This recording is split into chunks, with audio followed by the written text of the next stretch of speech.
4 years ago, we really thought we understood racism. Just like many of you here today, we had experienced and heard stories about race, about prejudice, discrimination, and stereotyping, and we were like, we get it, racism, we got it, we got it. But we weren't even close. So we decided that we had to listen and learn more. We talked to as many random people as we could and collected hundreds of personal stories about race, stories that revealed how racial injustice is a nationwide epidemic that we ourselves spread and now can't seem to recognize or get rid of. We're not there yet. Today, we are here to raise our standards of racial literacy, to redefine what it means to be racially literate. We want everywhere across the United States for our youngest and future generations to grow up equipped with the tools to understand, navigate, and improve a world structured by racial division. We want us all to imagine the community as a place where we not only feel proud of our own backgrounds, but can also invest in others' experiences as if they were our own. We just graduated from high school this past June. And you'd think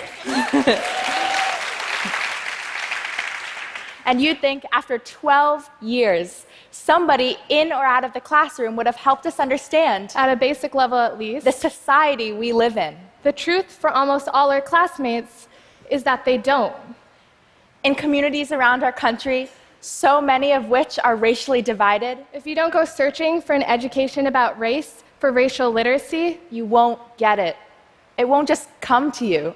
Even when we did have conversations about race, our understanding was always superficial.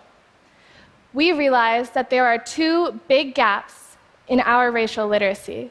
First, the heart gap, an inability to understand each of our experiences, to fiercely and unapologetically be compassionate beyond lip service.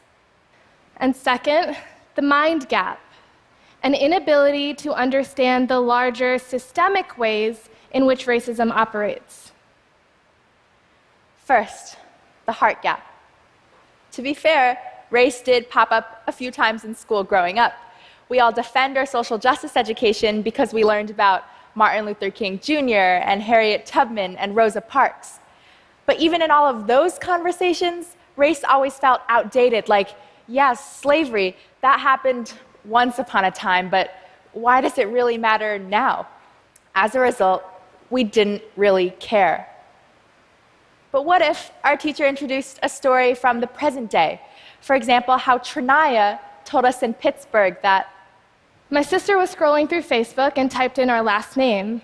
This white guy popped up, and we found out that his great-great-grandfather owned slaves, and my great-great-great-grandmother was one of them. My last name, it's not who I am. We've been living under a white man's name. If slavery didn't happen, who would I even be? Now it feels relevant, immediate, because a connection to slavery's lasting legacy today is made clear, right? Or what would happen is our teacher would throw out these cold statistics. You've probably seen this one before in news headlines. African Americans are incarcerated more than 5 times the rate of white people. Now consider Ronnie in Seattle. My father means everything to me. He's all I got. I don't know my mother. My father is currently being wrongly incarcerated for 12 years. I've got a daughter, and I try to be that same fatherly figure for her, always involved in everything she does. It might even be annoying at some points. But I'm afraid I'll go missing in her life, just like my father did in mine. Throwing out just the statistic, just the facts alone, disconnected from real humans, can lead to dangerously incomplete understanding of those facts. It fails to recognize that for many people who don't understand racism, the problem is not a lack of knowledge to talk about the pain of white supremacy and oppression. It's that they don't recognize that that pain exists at all. They don't recognize the human beings that are being affected, and they don't feel enough to care. Second, the mind gap. We can't ignore the stats either. We can't truly grasp Ronnie's situation without understanding how things like unjust laws and biased policing, systematic racism has created the disproportionate incarceration rates over time. Or like how in Honolulu, the large prison population of Native Hawaiians like Kimmy is heavily influenced by the island's long history with US colonialization, its impact passing down through generations to today. For us, sometimes we would talk about people's personal, unique experiences in the classroom. Stuff like how Justin once told us, I've been working on psychologically reclaiming my place in this city. Because for me, my Chicago isn't the nice architecture downtown, it's not the north side. My Chicago is the orange line, the pink line, the working immigrant class going on the train. And while we might have acknowledged his personal experience, we wouldn't have talked about how redlining and the legalized segregation of our past created the racially divided neighborhoods we live in today. We wouldn't have completely understood how racism is embedded in the framework of everything around us because we would stay narrowly focused on people's isolated experiences. Another example, Sandra in DC once told us, when I'm with my Korean family, I know how to move with them. I know what to do in order to have them feel like I care about them, and making and sharing food is one of the most fundamental ways of showing love. When I'm with my partner, who's not Korean, however, we've had to grapple with the fact that I'm very food-centric and he's just not. One time, he said that he didn't want to be expected to make food for me, and I got really upset. That might seem like a weird reaction, but only if we don't recognize how it's emblematic of something larger, something deeper, intergenerational trauma. How in Sandra's family, widespread hunger and poverty existed as recently as Sandra's parents' generation, and therefore impacts Sandra today. She experiences someone saying, I don't want to feed you. As, I don't want to hug you. And without her and her partner having that nuanced understanding of her reaction and the historical context behind it, it could easily lead to unnecessary fighting. That's why it's so important that we proactively co-create a shared American culture that identifies and embraces the different values and norms within our diverse communities. To be racially literate, to understand who we are so that we can heal together, we cannot neglect the heart or the mind. So, with our hundreds of stories, we decided to publish a racial literacy textbook to bridge that gap between our hearts and minds. Our last book, The Classroom Index, shares deeply personal stories and pairs those personal stories to the brilliant research of statisticians and scholars. Every day, we are still blown away by people's experiences, by the complexity of our collective racial reality. So today, we ask you, are you racially literate?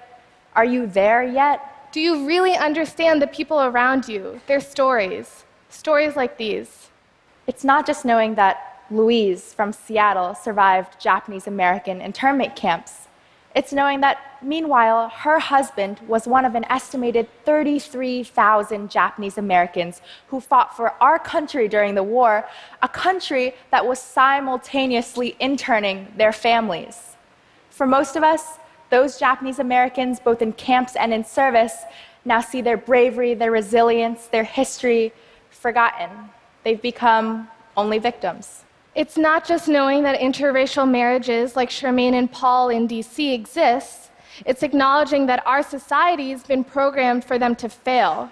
That on their very first date, someone shouted, "Why are you with that black whore?"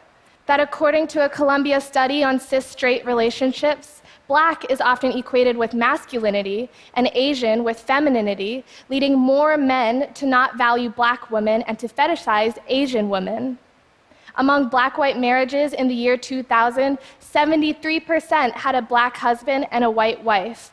Paul and Charmaine defy that statistic. Black is beautiful, but it takes a lot to believe so when society says otherwise. It's not just knowing that white people like Lisa in Chicago have white privilege, it's reflecting consciously on the term whiteness and its history, knowing that whiteness can't be equated with American. It's knowing that Lisa can't forget her own personal family's history of Jewish oppression, that she can't forget how growing up she was called a dirty Jew with horns and tails. But Lisa knows she can pass as white, so she benefits from huge systemic and interpersonal privileges, and so she spends every day grappling with ways that she can leverage that white privilege for social justice. For example, starting conversations with other people of privilege about race, or shifting the power in her classroom to her students by learning to listen to their experiences of racism and poverty. It's not just knowing that native languages are dying, it's appreciating how fluency in the Cherokee language, which really only less than 12,000 people speak today, is an act of survival, of preservation of culture and history. It's knowing how the non-gendered Cherokee language enabled Ayoka's acceptance as a trans woman in Tahlequah, Oklahoma. Her grandmother told her firmly a saying in Cherokee, "I don't tell me who you are, you tell me who you are, and that is who you are." These are just parts of a few stories. There are approximately 323 million people in the United States. And 7.4 billion people on the planet. So we have a lot to listen to. And a lot to learn. We need to raise the bar. Elevate our standards for racial literacy, because without investing in an education that values both the stories and statistics, the people and the numbers, the interpersonal, and the systemic, there will always be a piece missing. Today, so few of us understand each other. We don't know how to communicate, live together, love one another. We need to all work together to create a new national community. A new shared culture of mutual suffering and celebration. We need to each begin by learning in our own local communities, bridging the gaps between our own hearts and minds to become racially literate. Once we all do, we'll be that much closer to living in spaces and systems that fight and care equally for all of us. Then, none of us will be able to remain distant. We couldn't. Sorry, Mom and Dad, college can wait. We're on a gap year before college, traveling to all 50 states, collecting stories for our next book. And we still have 23 states left to interview in. Let's all get to work. Thank you.